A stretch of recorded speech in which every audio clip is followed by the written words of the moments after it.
for the 9th week of 2025. The other night at knitting, well actually last week that I forgot to tell you about, Helen had this beautiful lacework stole and it has glitter through it. It's taken her quite a while to make it, I think, and she was trying to add a crocheted edge or something to it. But in the end, we decided, and she decided, it looked better without.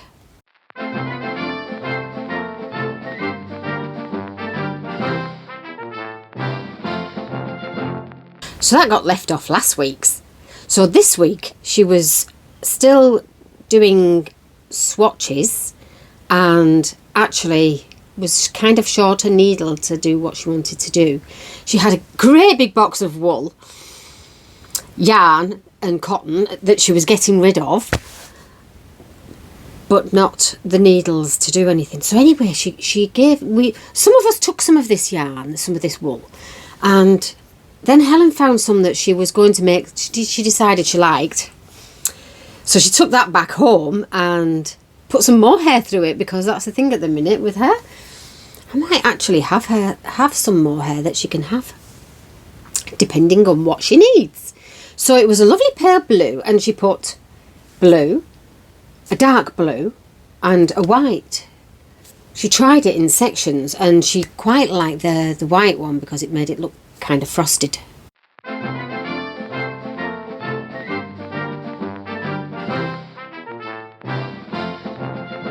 Anyway, she's getting all the ducks in a row, and all the patterns are all having yarn put with them, or the yarn's having patterns put in with them, whichever way you want to look at it. So that's what's going on with Helen. There's something else. I've got absolutely loads to tell you about this week. Absolutely loads. There's other things about Helen. Apart from that she's messaging me while I'm recording. Right, so who else was there? Jill was there, and she was working on her long length cardigan.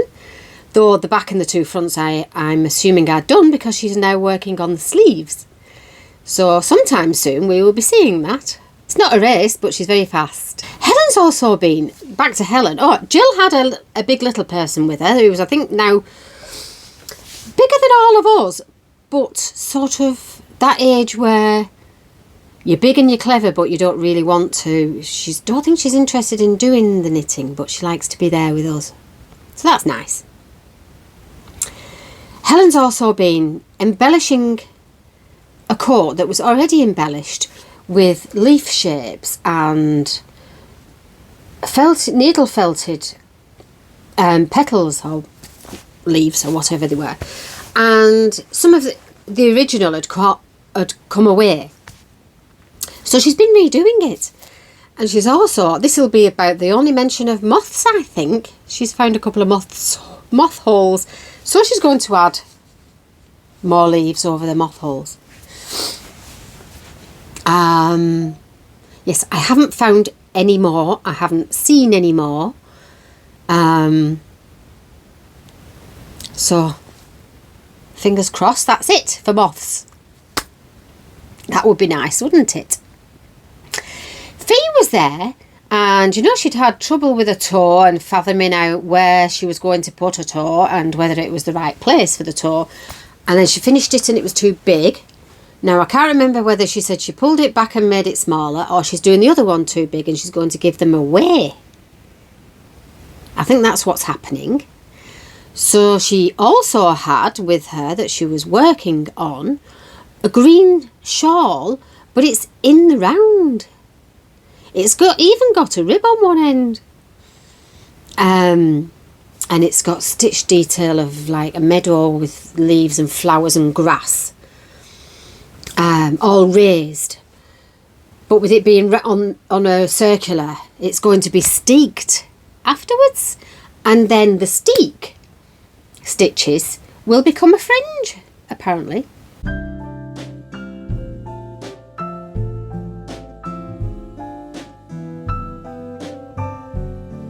So she's not sure how confident she is that won't come undone, but I said, well, you know, it's like tights. They only ladder that way, don't they? They don't ladder across. Not really.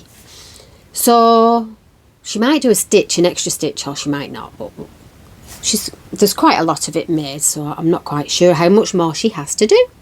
I was trying to get my strawberry blanket finished, and it's grown quite a lot, and the ball of wool has shrunk quite a lot, and when that last ball's gone, it's done. And it'll go to its new home, and I shall get on with something else. Now, I did tell you that I'd done some spinning, and I do have some to show you, and this is apparently it's merino, which isn't very easy to spin, but I think I've done quite well. Now, it's got some bits that don't look very twisted, and I have cheated and I haven't washed it, but I could niddy-noddy it again. Oh no, it's a skein, isn't it? So I can just open that and wash it, which I might do at some point. I also spun this incy wincy tiny little ball, and I don't know what the fleece is because it was in a mixed up bag that I got from a friend, but it just spun beautifully, and it's got all these colours through it. Oh, there. If I can find out what that is, or if I see something similar, or actually see it at a wool show, I might be able to buy some more, because there was something about it. It was more toothy and it spun very much better. But the problem that I had with the green one was the sticky bobbin.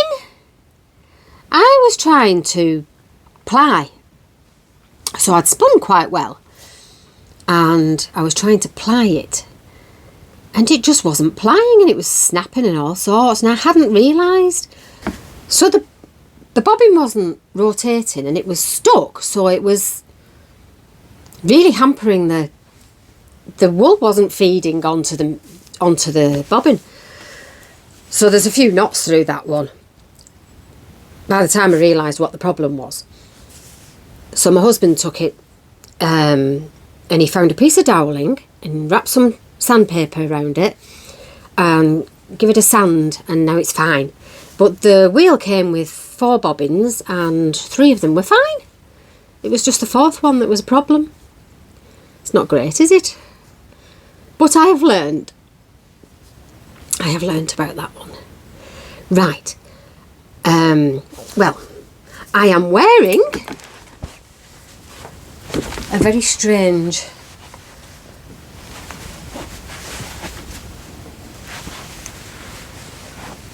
I kind of like it. This is one of the oldest garments I've made for myself in probably the 80s. I should try and sit still, sorry. It was in Elle magazine. Elle magazine used to have knitting patterns in it. I probably still have the pattern somewhere, but it's knitted in, I think it's Rowan cotton, and this is all the stars and the moons and things are chenille and hearts. And it's kind of funky, isn't it? But, well, there's a button broken on it, and the buttons that I've used are really quite odd. So I could zap it up a bit and wear it, but I think it's designed to just hang off your shoulders. So anyway, I thought I'd give it a whirl. I am drinking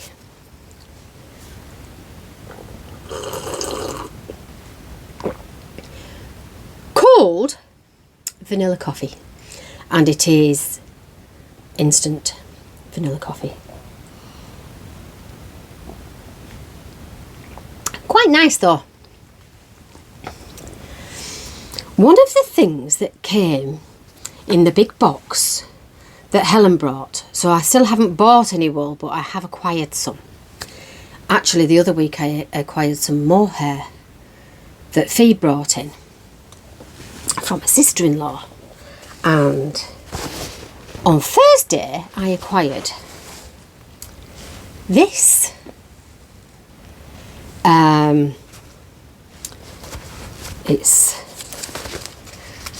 think it's from Holland. Little G. Life in the Long Grass is the make. Singles, 100% merino, and it's called Little Neon. So she got this out of the box and I just said, ooh! And it is okay kind of colour. But it's quite, well, you can see the sun shining on it there. It's a little bit bright, but it's okay, it's nice. But then I also got some of this, which she's wound. It doesn't. It comes on. Comes in one of those flat balls, and that is Lang Mille Colori Baby Luxe. So it's a gradient yarn that changes colour gradually, and it's got a little bit of sparkle through it. When I looked that up on popular things that had been made with it, it wasn't Baby Things. It was, the thing I've decided to make is Murano Squares shawl. And it's just fabulous. I love it. So you can either use a dark frame background, main colour, or a light one. And actually on the pattern, you get, because it's counterintuitive if it's reversed on the pattern and then you end up making mistakes, what the designer's done is made a graph for if you've got your main colour as the dark colour and your variegated one as the light colour, and vice versa. So this is Murano Squares, which is done, it's knitted on my nails. I've been stripping wallpaper off. I'm a bit late, actually. Got way late. I've got a big list of things to do today and I don't think any of them have been ticked off yet. Anyway, this, it's a repeat of, I think it was 9 rows and then, or 8 rows, and then the 9th to the 20 something. You just repeat until it's big enough, and then even better, when it's big enough, when you've used your wool, you just stop. So however much is on here, which it probably will serve, I don't know, 400 yards. When that's gone, I've got a few balls of the other. When it's all used up, I'm finished. But isn't it lovely? Can you see that? It's beautiful, isn't it? And it's one of those patterns, I've just put a stitch marker in because that's the beginning of the repeat, but I can kind of see now each row what I'm supposed to do. So this is 4mm needles, and it's because it's, well, I think it's mosaic knitting. So it's slip stitches. It uses quite a lot of slip stitches, and to keep it a loose fabric, I think it would get too tight if you used what you would normally use with 4-ply fingering weight. So that's that. So that's kind of fun, and that's going to be my travel companion when I go travelling. That's what I'm going to take. And I'm going to Scotland, so that's quite appropriate. Right. So that's a new project. And yesterday, now I didn't take it yesterday. Yesterday was the March meeting of the Durham Guild of Spinners, Weavers and Dyers, which I joined so that I would take my spinning wheel and learn how to use it and actually use it. But what I have managed to do is what I'd told you about, which was try to spin a bit every day at home. Now, I haven't managed to do it every day, and that's not a problem. But what I have managed to do is enjoy it and feel like I am learning. So I have learned that for me, or for a beginner, that merino may be a little bit too slippy, and something a bit more woolly with a bit, it's toothy, it just sort of sticks together better. Something more like the sheep than softened is easier to spin, as long as it's got the long staple. So yesterday I also bought 2 books about spinning, because they were selling off some craft books.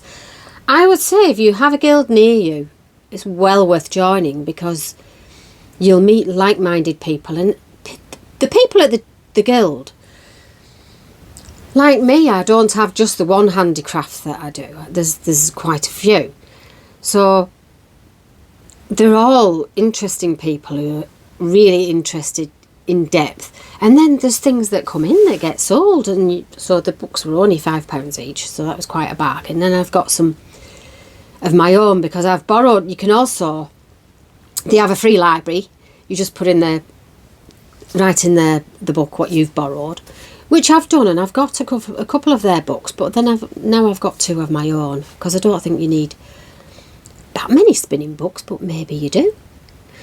I also yesterday managed to teach somebody how to crochet, which was great, because she was a knitter.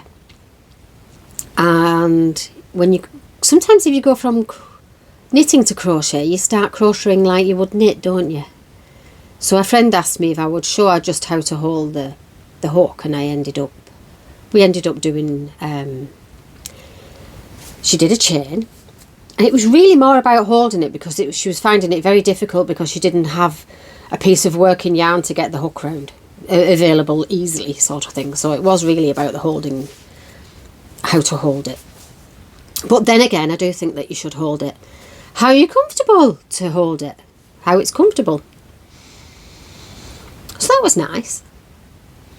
And, well, I mean, that was once we got in. So Helen has a big spinning wheel that she was taking in. And I was behind her. And we were marching to the door. And she had this spinning wheel. And it was quite a big one. It's an Ashford Traveller. No, not the Traveller. I've got the Joy and I've got the Traveller. Traditional, I think it is. An Ashford Traditional. About an inch at each side caught the door frame, and she just stopped dead right in front of me. And if I'd have been looking at my phone, I'd have crashed into her. But really what I wished I was doing was filming us going in. That would have been good, wouldn't it? Though I think she's a little bit sore today. I didn't realise she'd hurt herself. But I'm sure she'll be fine. But the most exciting thing that happened was, although, well, we've been going for a year, Helen's not really got... She did have a spinning lesson there. One of the ladies taught her. But that was quite a while ago. And she's had wheels at home, and there's been different things going on. And she's not really got away with it. But yesterday, she took the wheel in, had no bobbins. She'd left the bobbins at home. But Alison, one of the ladies, she had bobbins that would fit the wheel that Helen was using. So she ended up giving her another little lesson. And somehow, you know when all the planets align, which they have been doing, the planets have been aligned lately, apparently. Not quite sure which ones, but if you Google it, you might find out. I think they're in a line across the sky.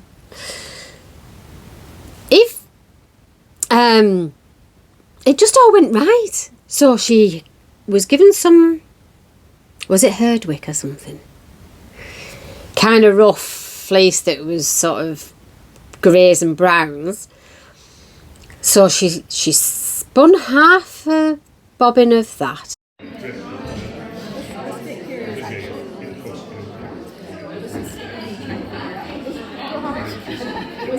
And then she picked out some nice soft cream and did half a bobbin of that. Pardon me. And then she plied them. She used a lazy Kate I'm sure I heard someone talking about a lazy Susan though.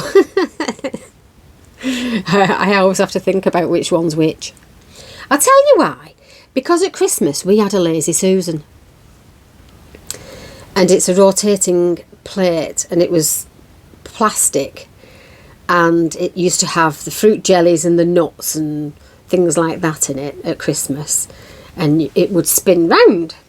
I'm sure if you didn't know what a lazy Susan was, that's what that is. But a lazy Kate is the thing that you put your bobbins on while you ply your yarns together. And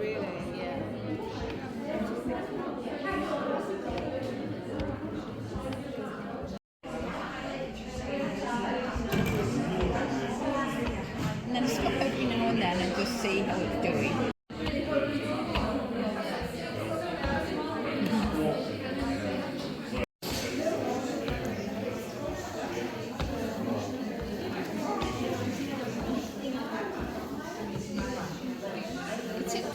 Anyhow, I think lazy Kates are more useful.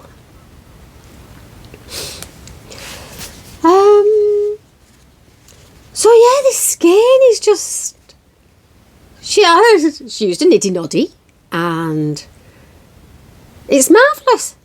It's absolutely marvellous. In fact, I think if we look at this now, because I'm going to put photographs on when I put my video together, that was one of my first. And I think Helen's first spinning's better than that. Mind, I had nobody telling me anything when I made that. So didn't do any pre-drafting or anything like that and got stuck with big lumps and all the rest of it. But at least I did it. So Helen's has gone really well.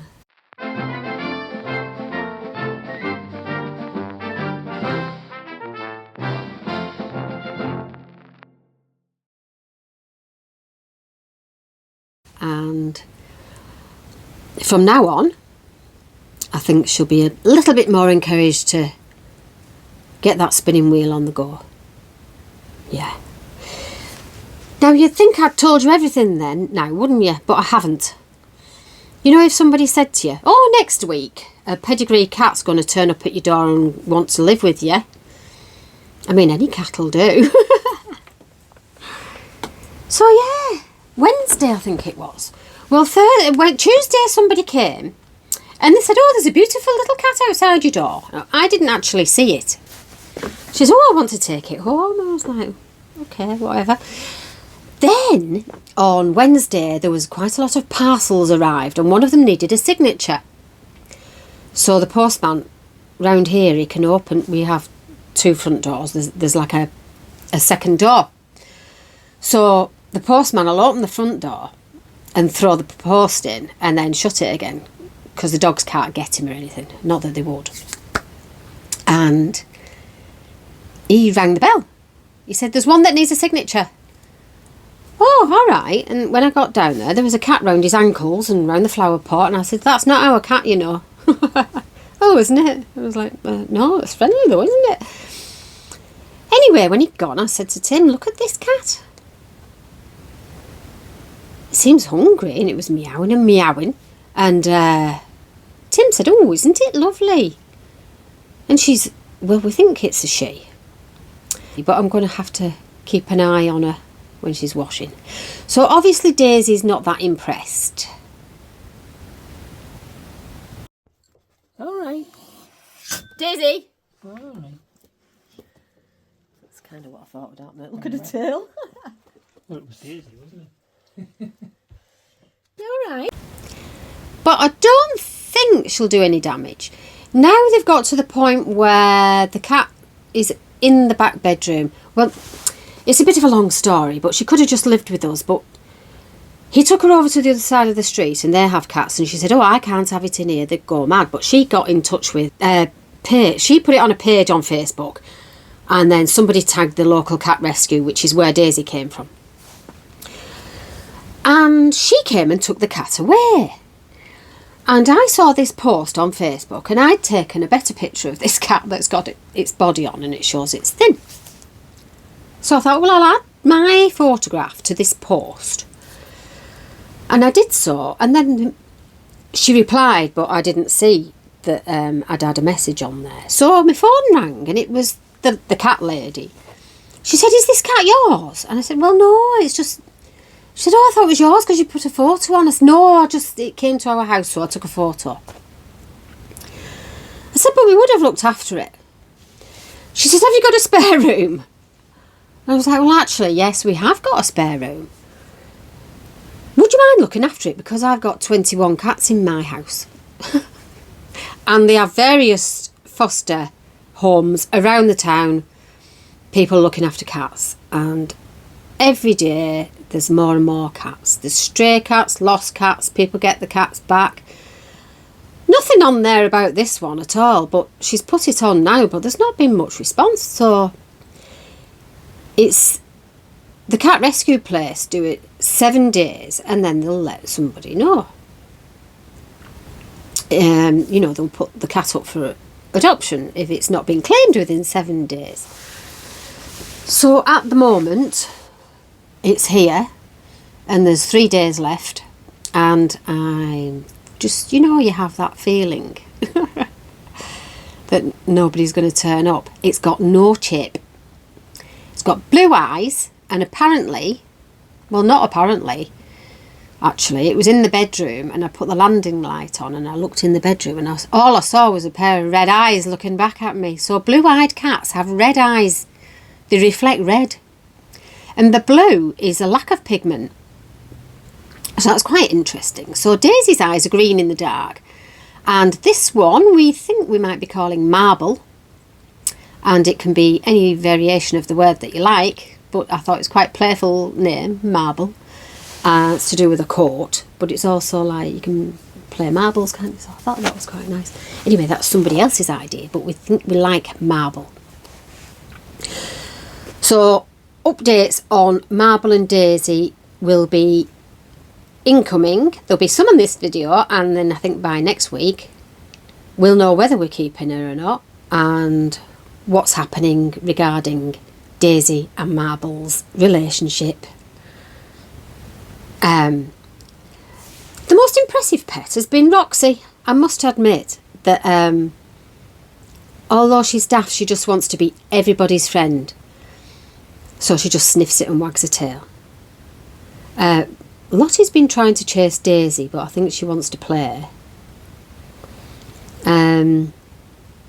Daisy keeps going outside the bedroom and looking at the cat. They've had a couple of exchanges and the cat sort of growls and Daisy hisses. And do you know, I didn't realise until Emily said yesterday, I think it was yesterday, Daisy doesn't meow. She does some sort in the night. She does some playful little like this when she's playing with the ball on the stairs. But she doesn't actually meow at us. She doesn't purr and she doesn't meow. But this one does. Marble does. So I don't know why she doesn't meow or purr. She has purred. She doesn't often purr. She's not a very purry cat. Well then, I have waffled on for a long time, so this is going to be a long video, and I hope I have remembered everything because, well, if I haven't, it'll go on next week. And now I'm waffling, and that's about it for this week. So more news, maybe, next week. Eating it already?